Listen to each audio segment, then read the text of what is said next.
Hello and welcome to Public Safety Institute. I am your instructor, Martin, and today I'm going to talk about your background check, your fingerprints. It's also known as your Livescan. So whenever you hear Livescan, it's called your fingerprints. You have to do your background check, okay? There's two types of fingerprints in security that you have to do. One of them is your Livescan for guard card, and the other license is for your exposed firearms permit. So I'm going to go into detail and talk about each type of fingerprint form. Okay, so let me share my screen real quick with everyone. That way you'll know what I'm going to talk about. So this is the form. It's called the request for Livescan. Now, where do you get this form from? When you come to our classes, we're going to give you this form, of course, on the spot. However, you could go to our website, publicsafetyinstitute.us, and download them from there as well. Okay, so this is the form. Okay, let's just go over it. Okay, it says this is very important. The ORI number. It has it on the top. It's specifically for security guard, and it's for the Bureau of Security and Investigative Services. Okay, so when you give us this form, we're going to put this info in the computer system to get you fingerprinted, and we're going to send this electronically the same day to the state, your fingerprints. Okay, the only thing that you worry about is going to be this middle part. Okay, that's all you worry about, the middle part. You're going to enter your official last name, your first full name, your complete middle initial, a suffix if you have any, and you could leave other name blank. Don't worry about that. Leave that blank. Enter your date of birth, check off male or female, put your driver's license or your ID number, leave it blank if you don't have one, of course. Put your height, weight, eye color, hair color, put the place of birth. It tells you the state or country. Put your full social, and don't worry about the billing or miss number. Leave those blank. Enter your complete mailing address, city, state, and zip code, sign and date, and you're done. We're going to put this in the computer system and send it electronically the same day, okay? Now, the third part of the form, leave that blank. We're going to fill that out, or the fingerprint provider will do that. Now, I want you to pay attention. See where it says ATI number at the very bottom? We could track down the status of your fingerprints, your background check, with this little number here. So make sure you save this form, okay? So what do I do after I get fingerprinted for the guard card? Nothing. The fingerprints for the guard card, they get connected to your account automatically. You don't give us the form. You don't send it to the state. You don't email it. You just keep it, okay? It's really easy because everything's done online. Now, for the gun permit, it's a little bit different. Let me share my screen. Now, this is going to be the form for the fingerprints. See that? It's the same form, same layout. This is the guard card. This is the firearms.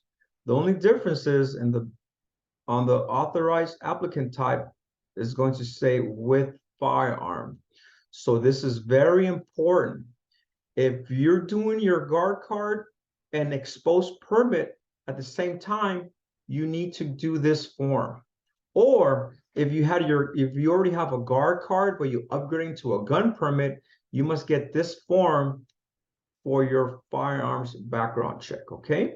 This is very important because in the computer system, we're going to put with firearm, okay? And you're going to fill out the middle part just the same, and it's the same process as the guard card. Now, this is a little bit different. You're going to have to mail this in with your firearms application once it's filled out and signed and completed, okay? So these are the two types, guard card with firearms if you're doing both, or you upgrading to the firearms permit. Okay. Now, again, these forms will be given to you when you come to our courses or wherever you do your guard card or your gun permit, or you go to my website and you can always download the forms from there as well. Now, we always have a question. What's going on with my fingerprints? What's the status of my guard card, my gun permit? It's taking long. And one of the concerns is, your background check. So it's an easy way of checking if it's completed. This is the last time I'm going to share my screen for everyone. You go to our website, okay, publicsafetyinstitute.us, and we have a help center link page there. It looks like this. We have a lot of info, a lot of how to do the psych test, locations for fingerprints, and we also have forms and manuals, a lot of good information in there. But it's going to be on the top. As you can see right in the middle, it tells you, how do I check the status of my Livescan background?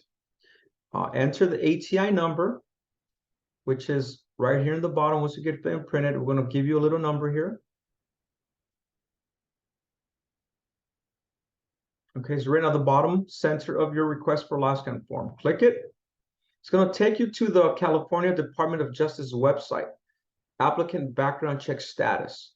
You're going to enter that ATI number, which is usually a letter, some numbers and letters. Enter your date of birth and submit. Now, be aware that it's going to give you two options about the status of your Livescan. Number one, it's going to say complete. If California, DOJ, and the FBI, they've been processed, it's going to say complete. Usually, it's pretty quick if you have a clean background. Now, if something takes longer, if you do have a felony or some type of questionable misdemeanor, it's going to say in progress. That means they're probably checking a little bit longer. And unfortunately, you have to wait a bit longer to get approved or find out the status of your approval. Okay. So again, I just wanted to go over some of the most common questions and concerns of what is a Livescan, what is the process of your background check, what type of background checks are out there, how do I check the status, where do I get the forms, and I really hope that I answered most of your concerns.